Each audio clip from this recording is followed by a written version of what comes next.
नमस्कार मित्रांनो, कशा आहात? बरेच असताल तुम्ही. तर आज आपण जाणून घेणार आहोत जे माकडाचं पिल्लू व्हायरल होत आहे जपान शहरामधलं.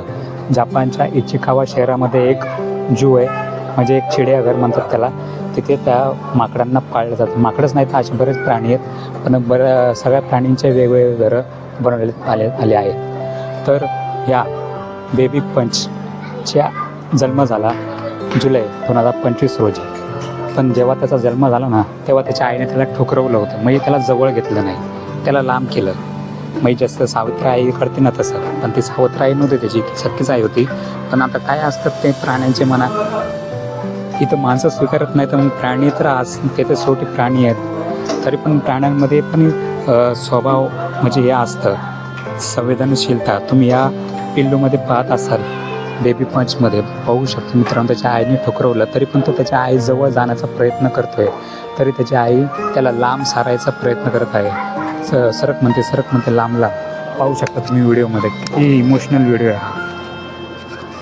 तो त्याच्या आईच्या जवळ जाण्याचा प्रयत्न करतोय, पण त्याची आई त्याला लांब सारवत आहे. पण शेवटी तिथल्या जेव्हा त्याचा जन्म झाला ना जुलै 2025 रोजी, तेव्हा त्याच्या आईने तर त्याला जवळ घेतलंच नाही म्हणा. पण त्याला लहानाचं मोठं म्हणजे केलं. 5-6 महिन्याचा असेल तो आता. तर त्याला लहानाचं मोठं केल्यानंतर लहानाचं मोठं कसं केलं, त्याला दूध पाजलं. तिथे जे कर्मचारी असतात काम करणारे त्या चिडियाघरामध्ये, जूच म्हणायचं आपण त्यांना, तिथे ते काम करणारे त्यांनी त्या कर्मचाऱ्यांनी त्यांना दूध पाजून असं हसतं खेळतं बनवलं त्याला. नंतर शेवटी त्याला कळायला लागलं की मला मायेची खूप भेटत नाही, मायेचा प्रेम भेटत नाही. जे आईचं प्रेम असतं ते आईचं प्रेम भेटत नाही. तरी पण तो कोणत्या ना कोणत्या माकडींपाशी, माकड म्हणा किंवा माकडीण म्हणा, त्यांच्या जवळ जाण्याचा प्रयत्न करतो आणि त्यांचे प्रेम अनुभवण्याचा प्रयत्न करतो की आईचं प्रेम कसं असतं ते त्याला अनुभवता आलं पाहिजे. पण शेवटी त्याला कुठल्याच माकडाने जवळ घेतलेलं नाही. सगळे त्याला लांब सरत होते, कारण त्याला सख्या आईने जवळ घेतलं नाही तर बाकीचे कसे घेणार जवळ.